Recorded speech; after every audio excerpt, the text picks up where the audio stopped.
Hello guys, ત્યાર update પછી free ફાયરે બહુ જબરજસ્ત સેટિંગ આપ્યું છે જેના વિશે તમે નહીં જાણતા હોય, પણ આજના વિડીયોની અંદર હું બતાવીશ. તો વિડીયોને એક લાઈક કરી દો, જ્યાં ઉપર નહીં હોય તો સબસ્ક્રાઇબ કરી બાજુના બેલ આઇકનને ઓલ ઉપર રાખી દો. ગાઈસ, પહેલા જોઈએ કે આપણે સેટિંગને ઓફ રાખેલું છે ત્યારે કેવું હોય છે, ત્યારે આપણે મેપની અંદર રમવા જઈએ છીએ ત્યારે ગાઈસ ગમે ત્યાંથી ફાયર થાય છે તો આપણે મેપની અંદર જોવું પડે છે કે ભાઈ લાલ આઇકોન ક્યાં બન્યું અને તે તરફથી ફાયર થયું છે. પણ જો ગાઈસ ગેમની અંદર હવે નવું જે સેટિંગ આવ્યું છે એને આપણે ઓન કરીએ છીએ તો શું થાય છે, તો ભાઈ સેટિંગની અંદર ગાઈસ આવી જવાનું છે અને ડિસ્પ્લે ઓપ્શનની અંદર ગાઈસ આવી અને સૌથી નીચે ગાઈસ ગન શોટ એલર્ટ લખેલું છે તેને ગાઈસ આપણે ઓન કરી દેવાનું છે.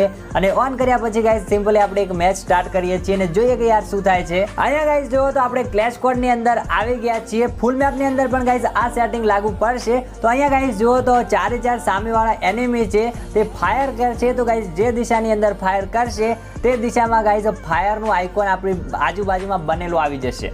જેમ કે ગાઈસ આપણી આજુબાજુમાં બનેલું એક આઇકોન આવી રહ્યું છે ફાયરનું, તો આપણને ગાઈસ ખબર પડશે કે ભાઈ કઈ સાઈડથી ફાયર થઈ રહ્યું છે, કઈ બાજુથી ગાઈસ એનિમી ફાયર કરી રહ્યો છે. તો ભાઈ બહુ જબરજસ્ત સેટિંગ છે ગાઈસ. વિડીયો પસંદ આવ્યો હોય તો વિડીયોને લાઈક કરીને જજો, જ્યાં ઉપર નહીં હોય તો યાર સબસ્ક્રાઇબ કરીને જજો. મળીશું નેક્સ્ટ વિડીયોની અંદર. ત્યાર સુધી જય હિન્દ, જય ભારત.